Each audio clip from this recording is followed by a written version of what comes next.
Well, welcome to Keys to the Kingdom. I'm Brother Gregory, and we're going to talk again about the Kingdom of God. And we'll look at a number of different things. Specifically, I pulled up an article that actually I stumbled upon an article that I wrote some time ago about young people fleeing religion, and the article came out after reading a article by Joan Ships, who is a Huffington Post author, and probably that's about all you need to say is that she is, one of the reporters for Huffington Post. But anyway, she says in the article, and she's depended upon someone by the name of Jean Twenge for some of the material that she put into the article. But she says teens are fleeing religion like never before. Massive new study exposes religion's decline. Well, it was the decline of people in what's posing as religion today. And that's, when you read these things, if you don't have a certain amount of knowledge and understanding of, words, history, concepts, precepts, and when I say history, I'm talking about the history of mankind, what moves people from one generation to the next, in one age to the next. You're going to misunderstand what is actually being said. We all see these people who go out on the street and they ask people questions on the beach or at universities or out in front of the Lincoln Memorial. I saw that one from PragerU. The young Will goes out and he's asking people who's the first president of the United States, and people are unable to answer. And they're saying things like George Bush, like, did you even hear the question? You're wondering. These are grown adults, have jobs, work in the world. Some of them.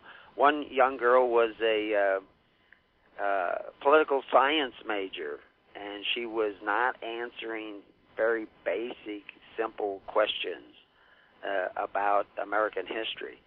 And, I have a problem with the way that history was being taught even when I was young. When I was going to school, it was actually a major part of the transition of what people learned in school. And I went to private schools, and I went to seminaries. I was in St. Joseph's College back in 1962, so that gives you kind of the time frame that we're talking about. I was pretty young. I was the youngest person in our class. But the fact is that if people don't know history, if they don't know the history of words even, what a word meant 100 years ago or 200 years ago, when they hear people talk, their minds are going to be carried in a particular direction. The new information or lack of information is going to carry them like currents in a river down a particular way of thinking.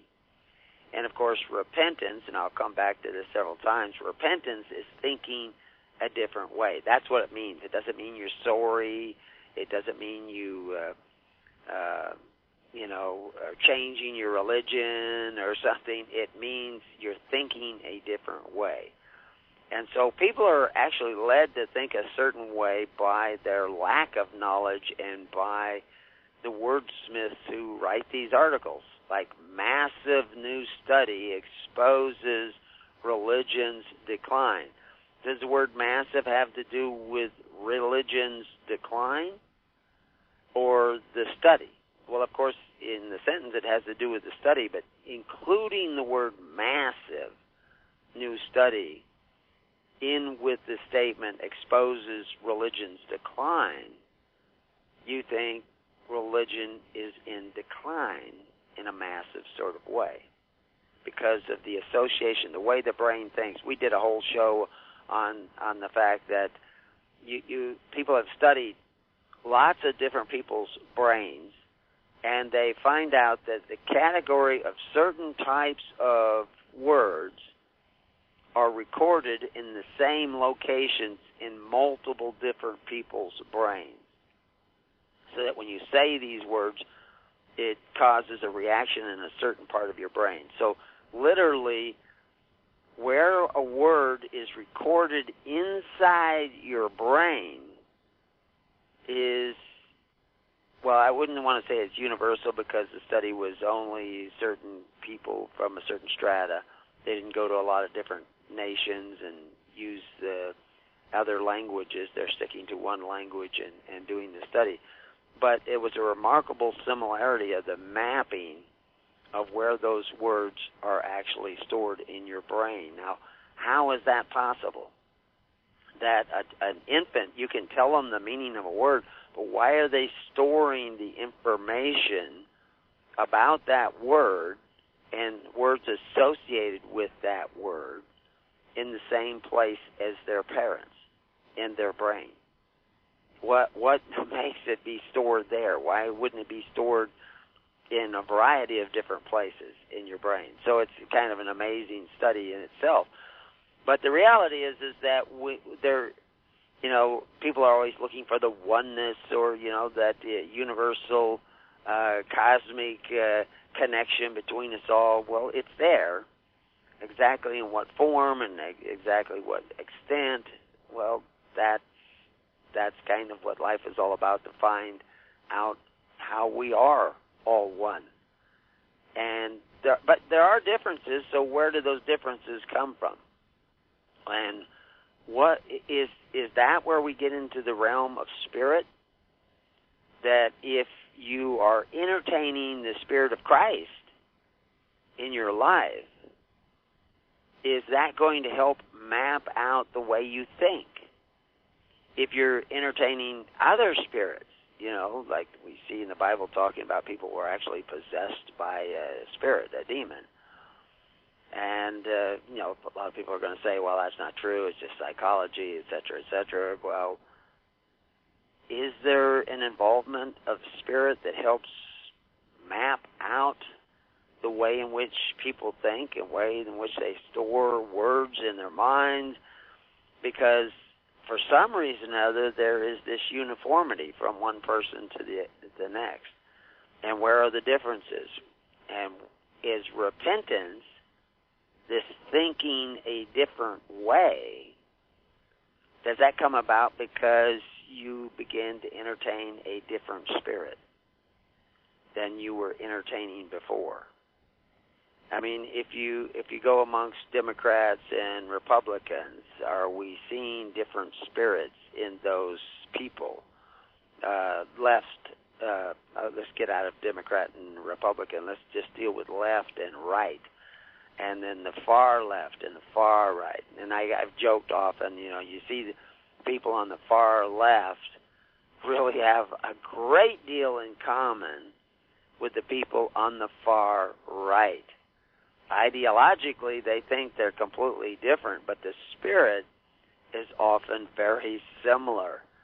And I said that's proof that we do live on a round planet because, if you go far enough to the left, you find yourself on the right. And the reality is, somebody was talking to me yesterday about, we see this pendulum in society where everything was kind of swinging to the left, and then now there's going to be this back, where it swings back to the right, and you see this kind of pulsing in history. But the reality is it may not be so much the swing of the pendulum, but the distance it's swinging. If we swing to the far left and then to the far right, that's where you end up with things like holocausts. But anyway, I'll explain that maybe later if we have enough time. But Joan is talking about this massive new study. Well, the study is from this Jean Twenge, who is a psychology professor at San Diego State, and you can find out a lot more about her. And she's just a psychology professor who's making certain observations that teens are fleeing religious institutions like never before. So what's a religious institution? I added the word religious institution. Of course, Jean uses such words as well. But Shipp left out the word institution and just said fleeing religion. Well, then we need to go and set Joan down and say, Joan, what do you think religion is? What's your definition of religion? You say fleeing religion. The reality is these people are not fleeing religion. They're just fleeing a certain type of religion and a certain type of religious institution. And they're not really fleeing, they're just abandoning certain types of religious institution. Well, Twenge says that this is due to cultural change. After examining surveys concluded over 48 years to get the opinion of 11.2 million adolescents between the ages of 13 and 18. So this 48 years of teenagers, are the teenagers the same 50 years ago as they are today? Have they been altered? I mean, all these electronic devices and the media and what they're learning in school. Back 48 years ago, they were still teaching history in school. Today, they're not. Today, they're teaching lots of different subjects in lots of different ways than they were 48 years ago. And like I said, I wasn't going to school so much 48 years ago. I had pretty much left school, but there was this transition that was taking place in schools all over the United States and even all over the world, and we've written about that and done shows about that. Our Schools as Tools articles you can go and read and listen to the audios, that there has been a concentrated effort to use schools to change the way in which people think. And this began, over 100 years ago in the United States with earnest. I mean, there were people actually planning to do it, and that would be expected. I mean, you don't have to call it a conspiracy theory. People who think they know what's best for everybody would obviously try to change the way everybody thinks for their own purposes. Or maybe their purposes are good, maybe their purposes are bad, but they're going to try to change the way people think.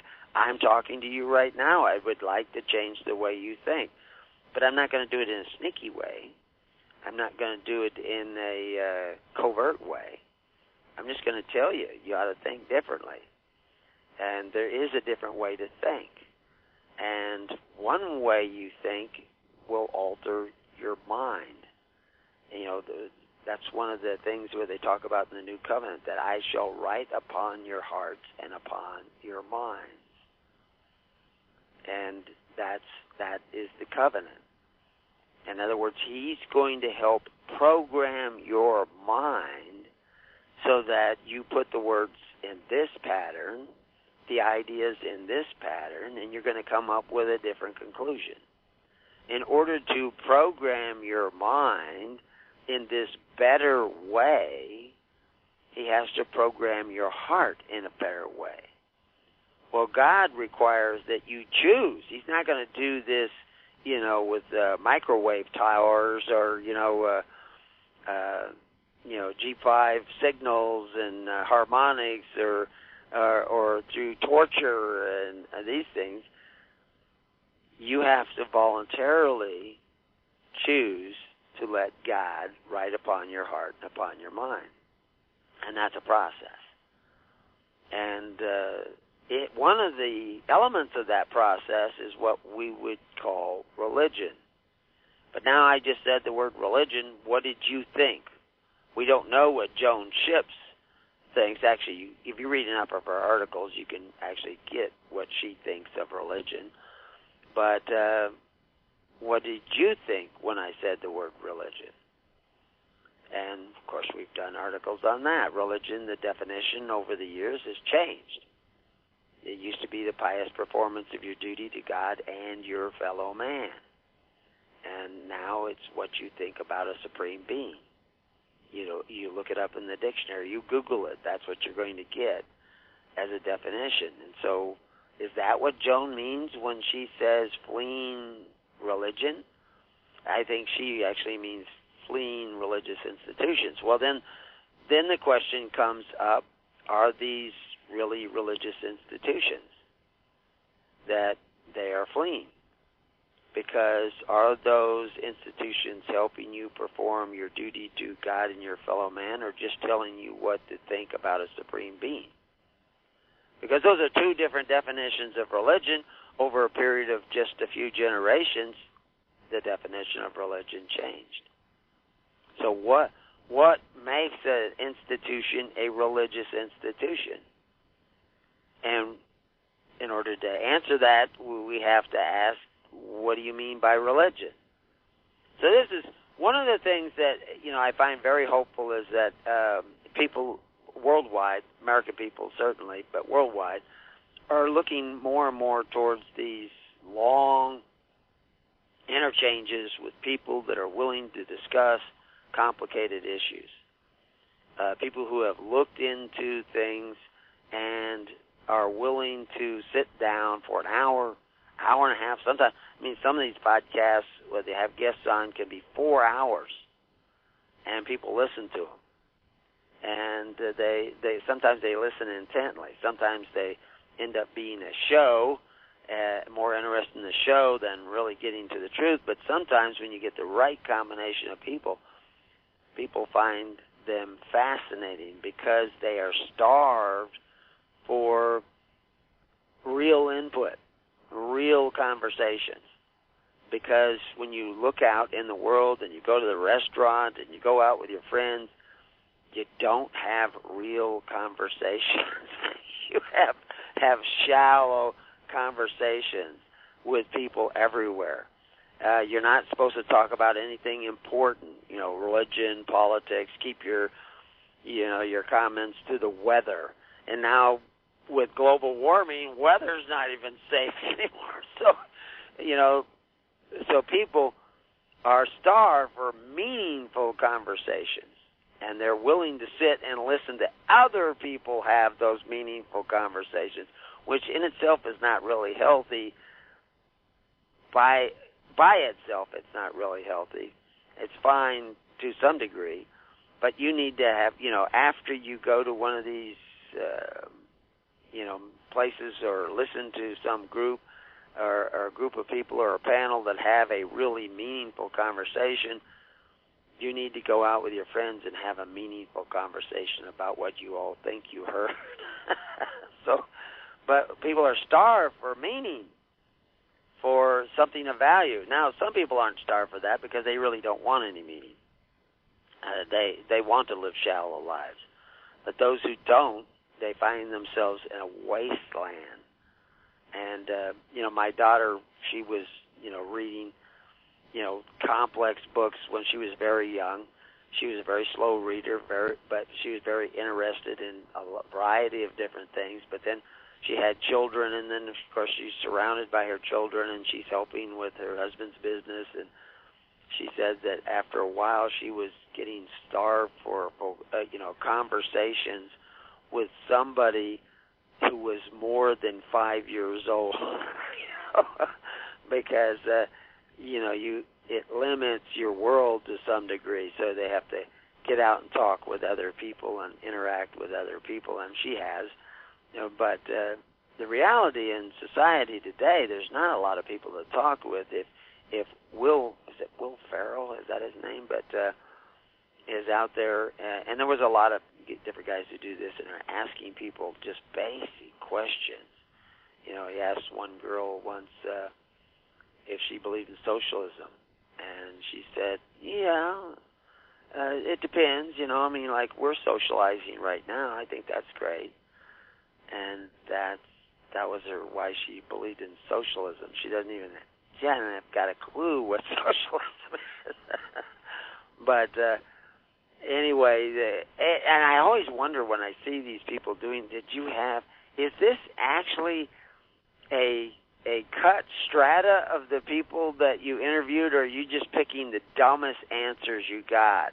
Because, you show 10 people and you get nothing but dumb answers. I'm thinking, like, did you have to talk to 100 people in order to get all these dumb answers? Or did you only talk to 20 to get 10 dumb answers? So what are you really running into? And I've actually had some interest in going out and doing that myself, but not a lot of people around, and it takes several people and it takes a lot of time. But I do talk to a lot of people. I don't put it on video, but I talk to a lot of people, and I'm surprised at how much people don't know. And occasionally I'm pleasantly surprised at how much people want to know. But unfortunately, I'm also disappointed with the amount of people that you tell something to that they didn't know that contradicts what they want to believe is true. And they don't like it. They don't want to hear the truth. They can't handle the truth. So anyway, in this article that I wrote, it goes on to say it was concluded that the adolescents pray less, approve of religious organizations left, which is back to that religious institutions, and think religion is less important, with far more believing religion is not important at all. Far more than what? Is she saying the majority think that religion is not important at all? Or, and when they say not important at all, are they talking about the institution? Their relationship with God is still important, but their relationship with the institution is wavering. So what exactly is she saying? Twenge wrote the book Generation Me, describes young adults today as disengaged, narcissistic, distrustful, and anxious. Why are they anxious? What are they nervous about? Because they're missing something. And one of the things I think they're missing is that meaning, that comes not only from meaningful conversations, where you discuss things, but when you see the word conversations in the Bible, Paul's conversation, he's actually talking about the administration of public affairs. He's actually talking about his walk in life, not just, talking, but his walk, what he's actually doing. And so I think people are missing a meaningful conversation in life with one another, that our relationships are often extremely shallow. That was another article I read this week that, at least in part, where it was talking about how young people dating, they are so promiscuous, so ready to have intimate relationships with people that they relatively don't know. And, it always reminds me of, one of these older Emily Bronson books, or I think this was actually, I'm not sure which one it was, but the idea was that the man who was unmarried at the time would not let somebody take care of plans for a gathering for him, but himself alone, until he had a wife. He wouldn't let any other person do it because it was a part of that being faithful to the wife-to-be. And people don't realize that, well, I'm not married, so I can play around. No, well, you're cheating on your wife-to-be or your husband. Since the beginning of time, kings have sought it, nations have fought for it. It has been traded, it has been borrowed, it has been purchased, it has been stolen. There's a reason for it.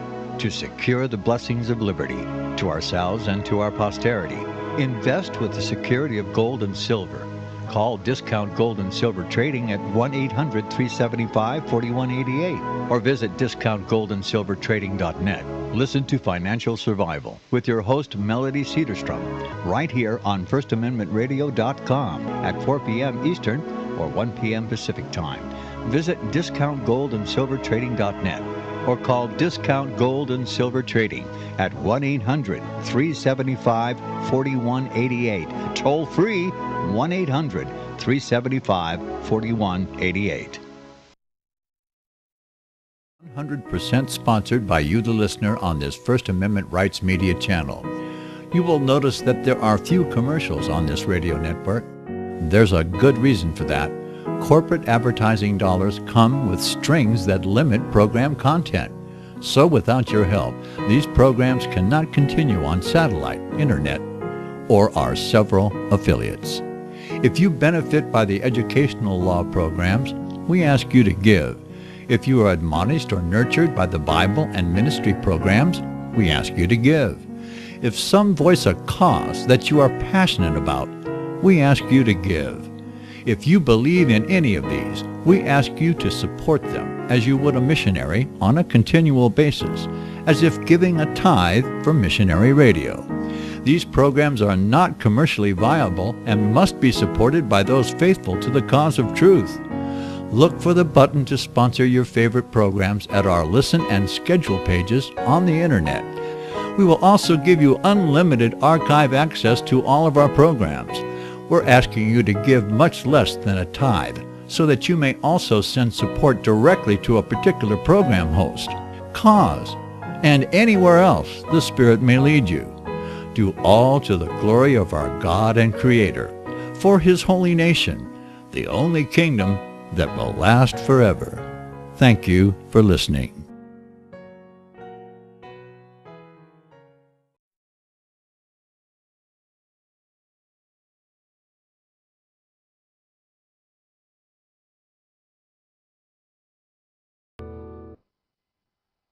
So,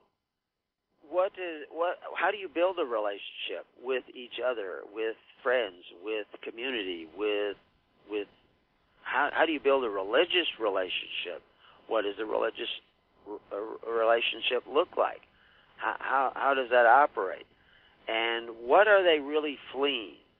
And are they fleeing to something or fleeing from the counterfeit religion that has come about actually, I think it was coming about immediately after Christ. The counterfeit religion was growing up. We see it popping up with greater and greater influence, over the centuries. But now we've gone so far away from meaningful relationships that so that our relationships are shallow. They're not in-depth relationships, and remaining celibate until you're married, and they were handing out, people were getting these pledge rings, that they were going to wait until they were married, and somebody actually got kids to turn those rings in, and who took the pledge and are turning them in, and then they melted it down and made some sort of work of art with it or something, and they consider that a victory because they think it was bad that kids were waiting, young people were waiting. And the reality is that young people, the idea that you can go and play at these intimate relationships is robbing you of having a truly it makes all relationships shallow. And because the purpose of not waiting is to satisfy yourself. It's certainly not going to satisfy your partner. It's to satisfy yourself. And this is where the narcissism comes in. That's what narcissism, it's about you. And then, of course, because, marriage is a relationship of trust. And that's something we're going to talk a little bit more about, trust. I mean, to betroth,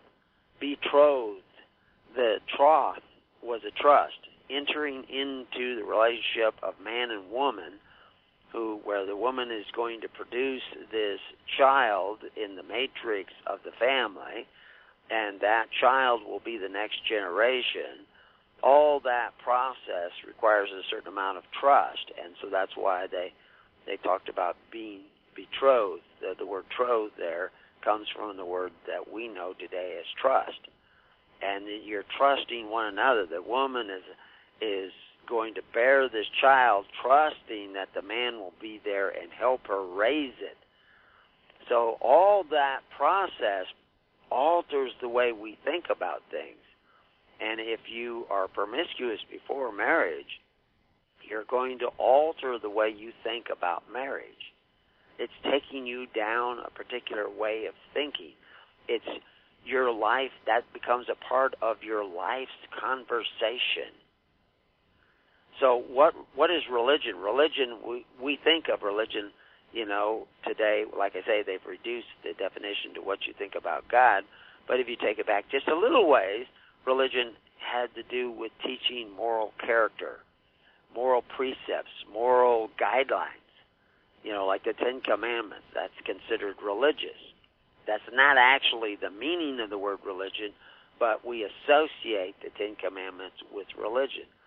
Ten Commandments certainly has something to do with values. It has a lot more to do with values than most people realize, because they don't really understand the Ten Commandments.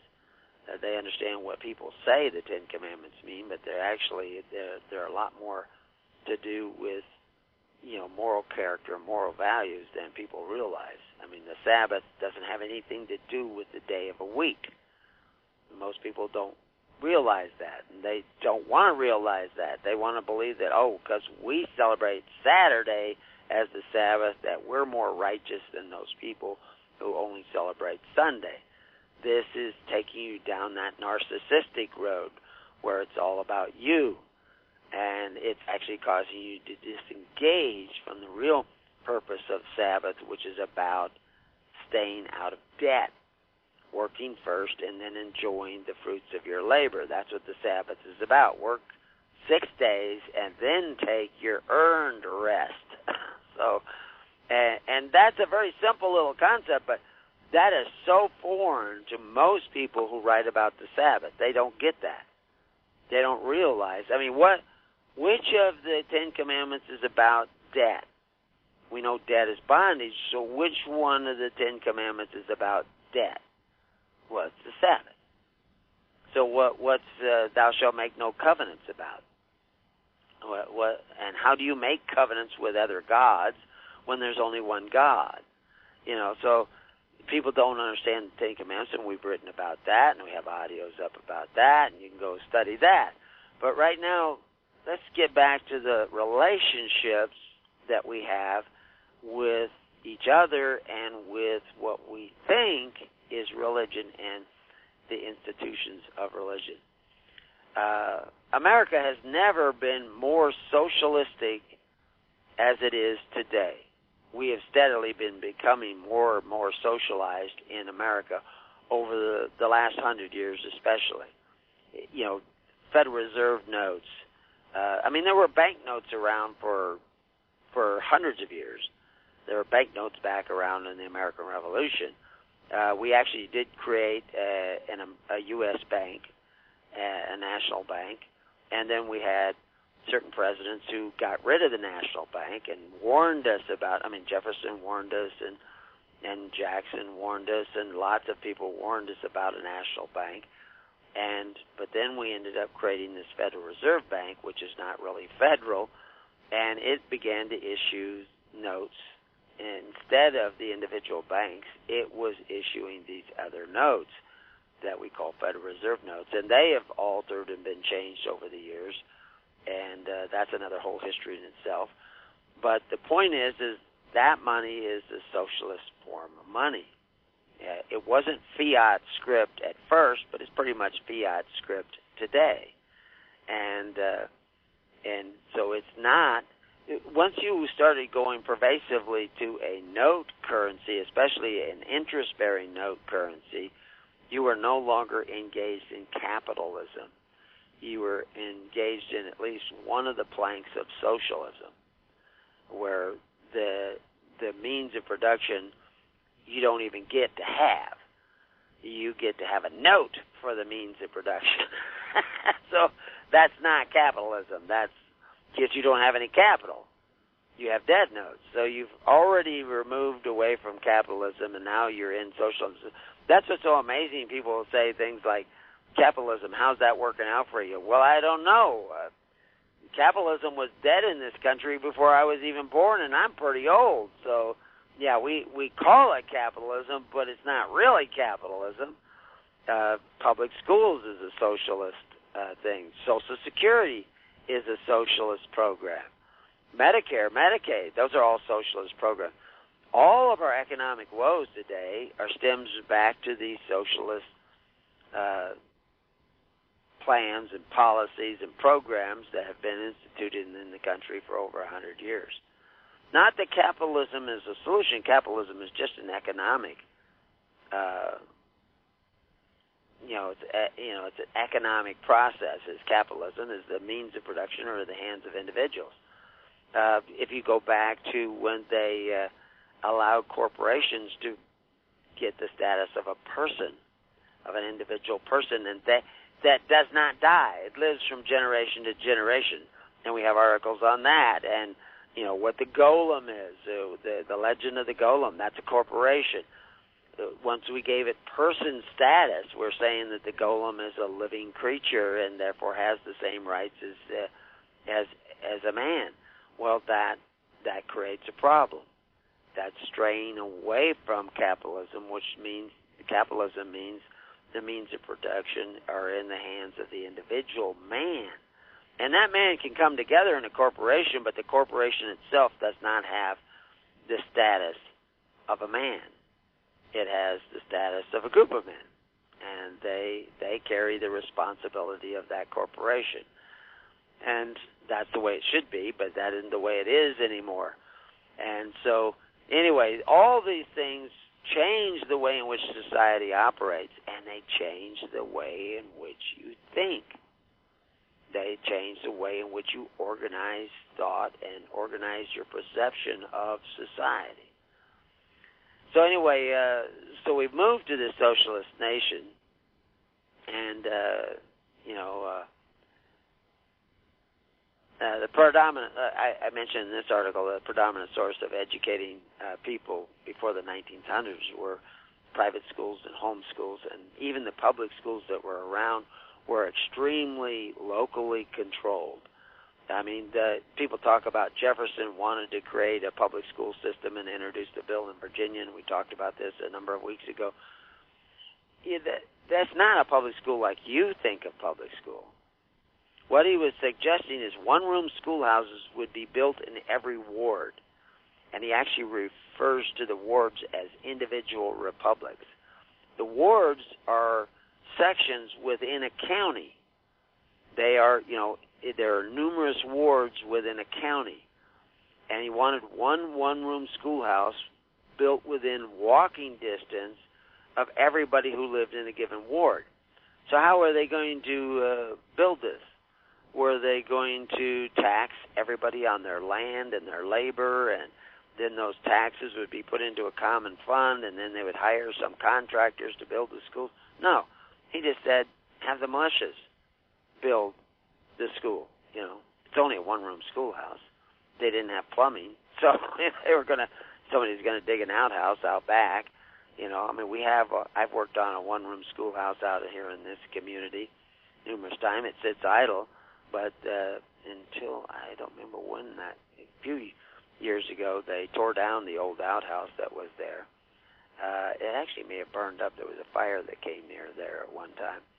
And then we have bears clawing through the back wall and different things. But the reality was that was built by the local people. And the teacher was housed with one of the local families. And they had a great deal of control over that public school. That's not what you have today, and that's not what we have today. Is now Jefferson would be appalled at what you have today, shocked. But people say, where would we be without our public school system? Well, you might be free still. You certainly could be just as well educated, maybe even better educated. We know that homeschoolers are better educated than people who go to public school. And basically, homeschooling was what it was all about. Now, what the schools were is sometimes people who might be inadequate to teach their kids at home. Books were expensive. They could go to a school and share those resources. But you could do the same thing with homeschooling clubs today and probably get a better education. But what it requires to make that really work well is that homeschoolers come together and work together for the betterment of all. And a secondary thing begins to happen to your mind when you do that. That conversation now is not just a narcissistic walk about you and your family. It is now a walk that can create trust between you and other families because you're all working together for a common goal. So anyway, I pointed out that twinge also referred to this me generation as the entitlement generation. And the reality is when you're taking back your responsibility of things like education, health, taking care of your parents, taking care of one another, taking care of your community, this changes. There's no room for narcissism in such a society. Religion as taught by Christ was exactly that. The religion that Christ talked about, he commanded that the people sit down in the tens, hundreds, and thousands. And in sitting down together in those tens, hundreds, and thousands, they were able to share what they had, and what they had not only was enough, but it created a surplus. What's happened is that you have not done that, and you've sat down with men who exercise authority, and they don't have enough. They have put you into debt because you have desired benefits at the expense of your neighbor, and through that covetous practices, you've been made merchandise. And so your relationship now with your government is contractual. Now, the reason that's come about is because you had already abandoned pure religion over a generation ago. And you've held up something as if it was religion in these religious institutions, which is to try to get somebody to think about God like Martin Luther, or think about God like the Baptists, or think about God like the Methodists, or think about God like the Catholics, or the Jehovah's Witnesses, or the Seventh-day Adventists. And you've created all these religions that will tell you and dictate to you what you are to think about God, and they call that religion. But again, religion 200 years ago was defined as a pious performance of a duty to God and your fellow man. And of course, what's your duty to God? Your duty to God is to love your neighbor as yourself, to seek the righteousness of God in your relationships with your neighbor. See, somebody who tells you that it's okay to be promiscuous before you're married is saying it's okay to cheat on your wife, to cheat on your husband before you meet him. Once you meet him, then you can't cheat on him anymore. Well, that's shallow. That's not a very in-depth relationship. Well, let's expand that relationship out to your neighbor, to your community. See, you don't have, if you go to a community meeting and there's lots of argument and nobody gets anything done, then chances are you don't really have an in-depth relationship, certainly not a trust relationship with your community. Somebody wrote the other day that, what was it that he said, that somebody should elect a goat to the city council because then you would have more meaningful conversations and relationships with your city council, which is evidently he didn't think well of the people, and I'm not sure exactly why he said that. But anyway, the point is that that's not constructive. That's a pretty shallow approach to his local community. The reality is, and it's going to be hard. It's going to be a struggle to have in-depth conversations with your local communities and with people in your local communities, because most people don't have the capacity for it. They don't have the background education. They don't know what words like religion, republic, democracy, they don't know what they mean. They don't realize how narcissistic they themselves are, how lacking in trust they are. I've done a number of different talks, and we have articles on trust. And one of the things that I thought was amazing, and might help people understand the idea of trust in a community, is that when you mail a letter, you're creating a trust. Actually, when you write a check, you're creating currency. Because it's not very expensive currency, because most people won't pass it around from individual to individual. But it can, it used to be more often that, you give a check to somebody and they could endorse it over to somebody else, and then they would take it to their bank, and then their bank would take it to the original bank and get the money back. And so for a while, that check was operating as if you printed your own money by signing that check. And it's a process. And it's also a note, because that's what, if you look at it, it's got all the elements of a note. It's dated, it has an amount, and it has an authorizing signature, but you've created a note. And it involves debt, and it involves trust. But when you mail a letter, you're actually creating a trust, and on the envelope is the terms of the trust. I want this letter to go to this place. If you can't get it to this place, take it back to this place. Return address up here in the corner. And that's a trust. You actually get, you purchase a stamp, you put the stamp on it, and they stamp it. When they stamp the stamp, they accept the terms of the trust. They talk about canceling the stamp. Well, you can't use it again, but by doing that, you have created a trust. The same as if you put a gold ring on your wife's finger, you're creating a trust. When they stamp and she accepts that ring, and that's what, when she gets mad at you, so hopefully just an engagement ring, she'll maybe pull it off and throw it at you. And that's the end of the trust. She's canceling the trust. But in mailing a letter, you've created a trust. That's a form of trust. When you give money to a minister, that's a form of trust. So how you do all that will make a difference in the nature of the trust. So go back to the relationship of husband and wife, or someone you meet, you want to get married. That you're creating trust by the way in which you walk in that relationship.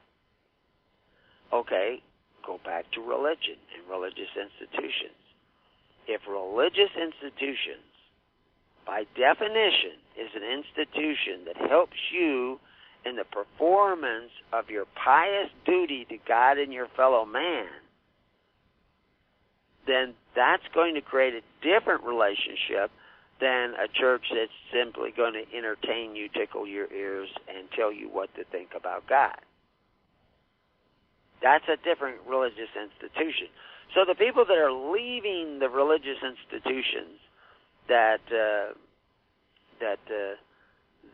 this Ships is talking about, Joan Ships is talking about, they're leaving a religious institution that doesn't actually help you perform your pious duty to God and your fellow man.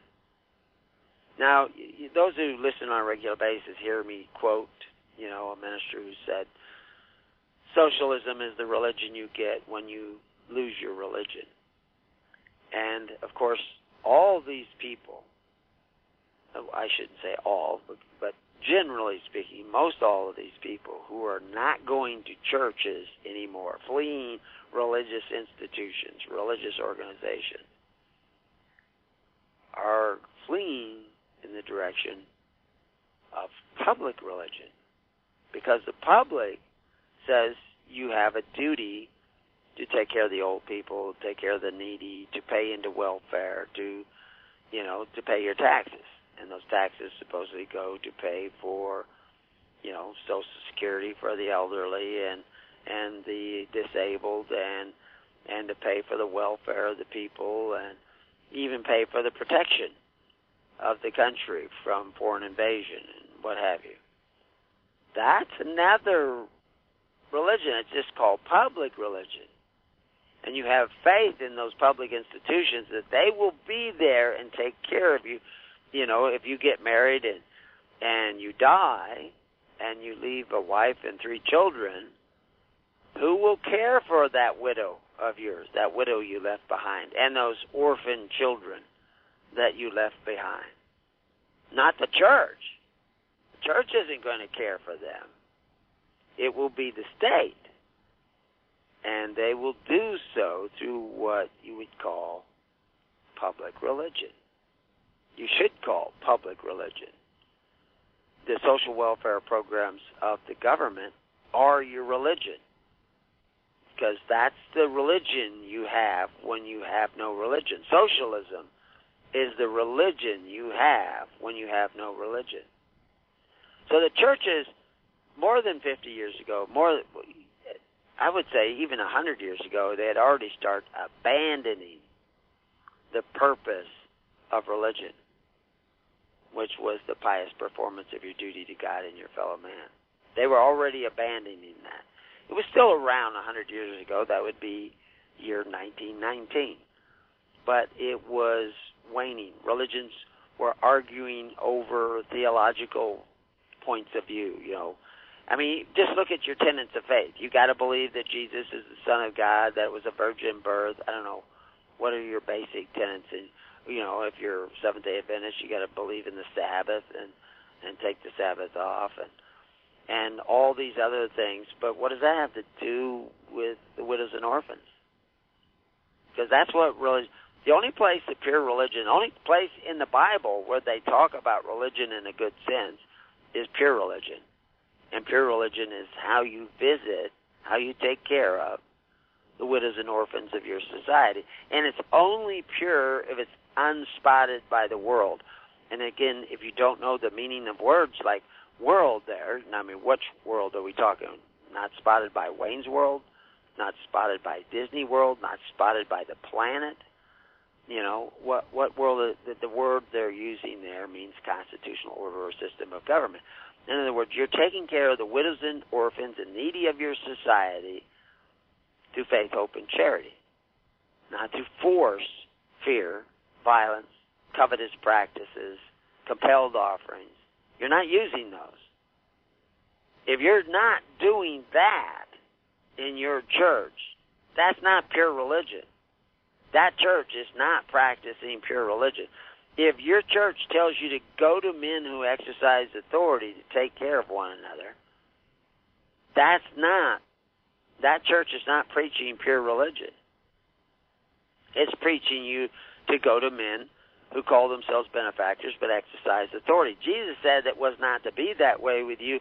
Your pastor is saying, yeah, it can be that way with you. It's okay. Why is it okay? It wasn't okay with Jesus. It's okay with your pastor, but your pastor is not really working for Jesus, is he? So that's the churches these young people are fleeing. They're not fleeing religion. They're fleeing fake religion, false religion, counterfeit religion, in exchange for public religion. The government will not piously, well, actually piously. If you look at the word pious, pious has to do, the original definition of the word pious. And this is what I mean. If you lack these knowledge, I'll wait till the next half of the program, and I'll tell you, what do you think? You can all go Google the word pious. Find out the origins of the word pious. And then when we come back to Keys to the Kingdom, maybe you, because I think it's important you do some looking, too. I'm not just going to hand everything to you. But we're going to get into a number of things in the second half. The book of Revelation says, the spirit of prophecy is the testimony of Jesus Christ. This is at the very heart of FirstAmendmentRadio.com. In that spirit, we have created the Prophecy Reality News app for all of your mobile devices, streaming First Amendment Radio 24 hours a day, 7 days a week. Available for your Apple, Android device, and smartphone, absolutely free. Get the Prophecy Reality News app installed today so you can listen to First Amendment Radio wherever you are. The Prophecy Reality News app. Get it now.